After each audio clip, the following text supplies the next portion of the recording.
doesn't matter who you are, what you do, or what kind of dog you have, Flyball is the sport for you.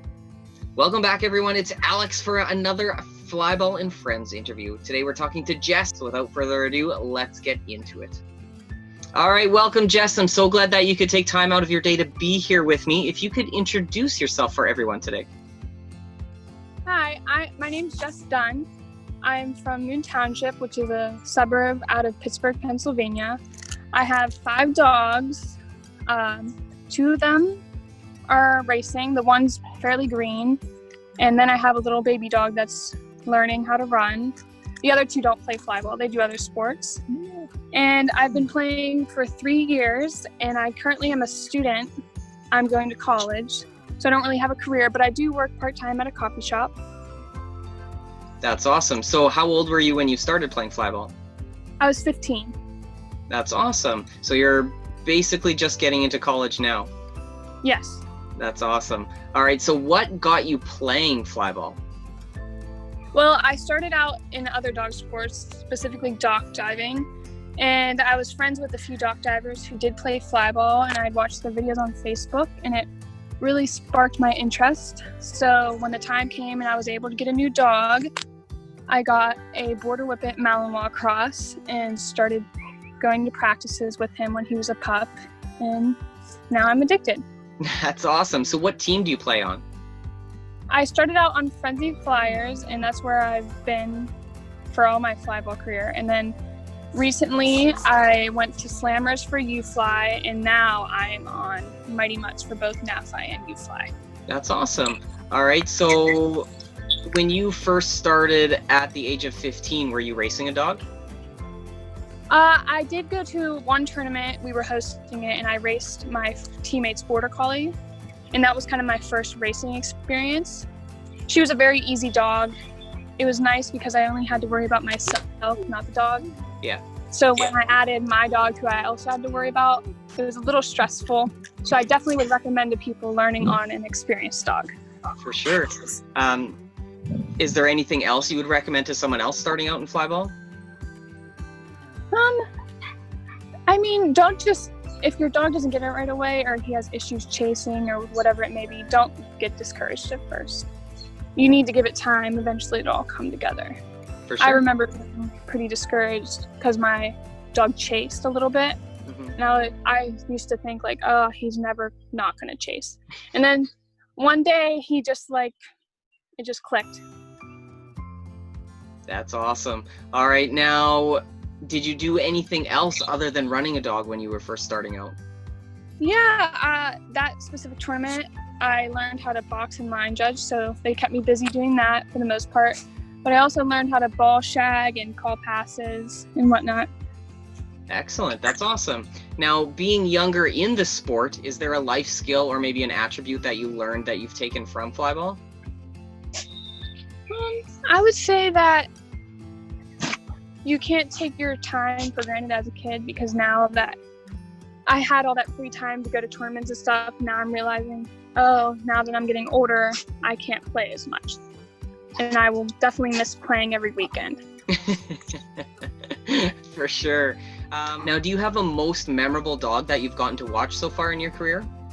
Yeah, so the debut weekend of my dog, I was at a tournament in New Cumberland, Pennsylvania, and Hard Drive was there.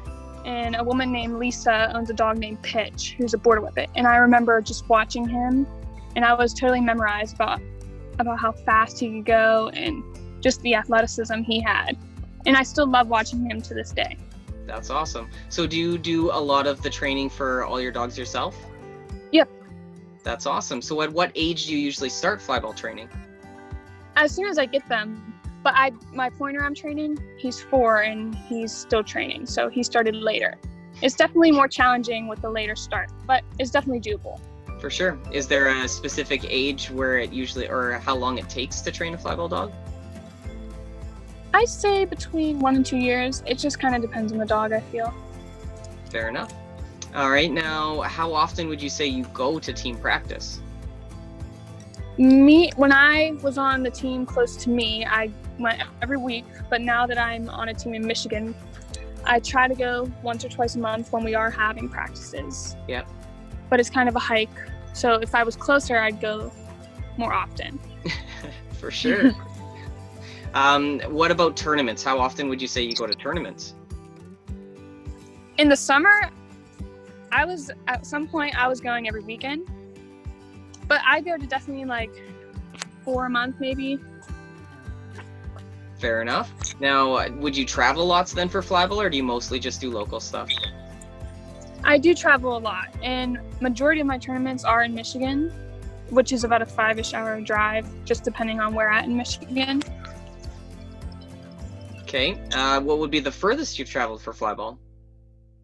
That would probably be Champs in St. Louis, Missouri. And how far is that for you? For me, I think it's a 12-hour drive, but I drove to Columbus first to drive with a teammate. Fair enough. Okay.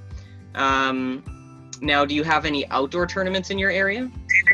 Yeah, majority of them are outdoors, and they're held at fairgrounds and like little barns. Fair enough.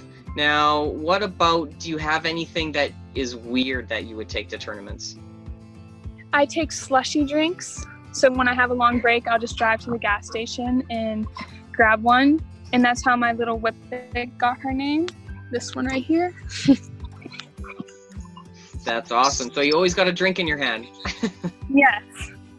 That's cool. Now, what would be one of your favorite tournaments besides any of the championships? I went to the Coconut Classic last year, and it was very fun.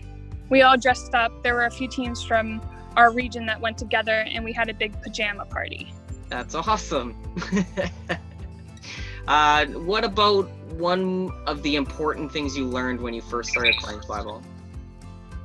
What I learned was that the teammates you have are not only teammates, they become like family. So I think it's very important to find a team that suits your needs and has interests you like and goals that are similar to yours. For sure. Because you will be spending a lot of time with them. Yeah, definitely a lot of time with your team members. That's awesome. All right, now, out of all your dogs that you've ever run in your career, whether it's yours or somebody else's, is there one that you enjoy running over any of the others? I've ran a lot of other people's dogs, but even though I do love running my dog Rumble, he is just the edge and spice he brings to the lane is just like no other. He is, and I love the challenge of running him. He is far from easy. But if I had to pick someone else's dogs, I really enjoyed running Tara Jennings' Border Staffy. Awesome. That's cool. Now, what exactly do you like about playing Flyball? I really like the team aspect and the bond that is created with your dog. All dog sports, you have to have a bond with your dog, but it seemed like Flyball, with all the training and time you put into your dog, a stronger bond is made. For sure. Now, would there be any place in the world that you would love to still go, whether it's compete, train, or even just watch? I would love to go to Europe, and in particular, I'd love to watch Tails We Win run. Fair enough. Have you been to one of Joe's seminars? I was signed up and registered to go to one in New York, and then the coronavirus happened. So we didn't get to go yet. But hopefully, he will come back after all this stuff is over with, and we will make it to one. That's awesome. All right. Now, is there a team or maybe just one person out there that you love racing over anyone else?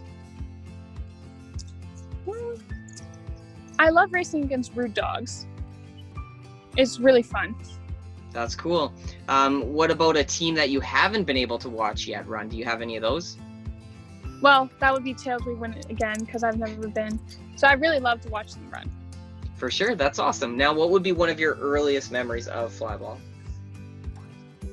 I was at my first practice, and I was watching the team run, and I remember thinking, oh my goodness, this is going to take forever to train my dog to do this.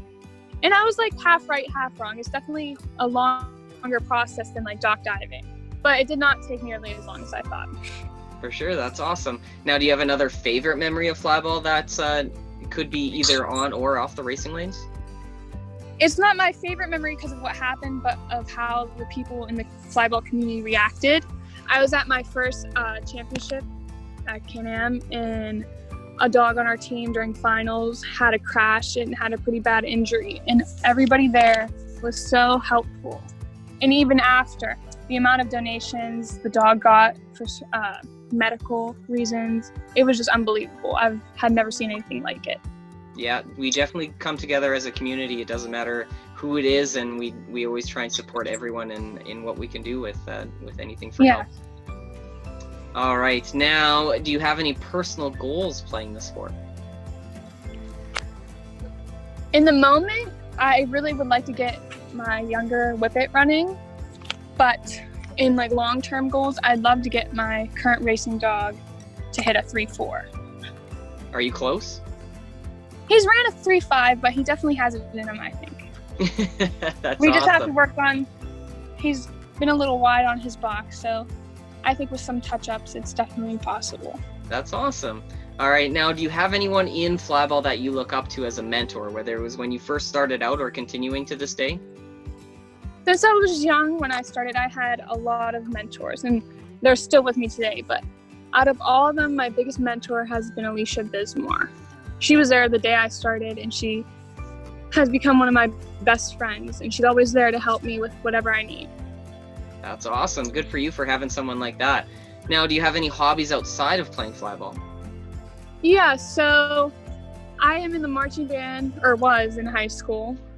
But dog related, I do a bunch of other sports like disc, dock diving, racing, mushing, hunting. I've pretty much done it all at some point. That's awesome. Well, the dogs definitely keep us busy, that's for sure. Yes, my parents are always glad I'm in the dogs and not other things. Keeps us out of trouble some days. Yes. All right, well, I think that's all the questions I have for you, Jess. The only thing left is I need you to challenge someone to do an interview with me. Do you have anyone in mind? I would like to challenge Samantha Youngblood on Pawbusters. Excellent. Okay, well, hopefully I'll reach out to her real soon and get her on the channel. Other than that, thank you again for challenging someone, and thank you again for being on the channel. It's been great getting to meet you, and hopefully we'll see each other on the racing lanes real soon. It was great meeting you too. Thank you. Thanks again, Jess. It was fantastic getting to meet you and hear your stories. If you guys are new here, or if you just haven't subscribed yet, make sure you do so. Also hit that notification bell just to show that any notifications come up when a new video drops. If you guys would also like to check out my merchandise page, I have tons of t-shirts and everything like that down in the description below. You've got sweaters, t-shirts, hats, whatever you want, it's in there. And also, if you guys would like to like and comment on this video if you like today's interview, that would be fantastic. If you guys would like some more information just on general knowledge of Flyball, there are lots of links in the description below. If you would like some more information on Jess's team, there is also a link in the description below. Until next time, guys, see you then.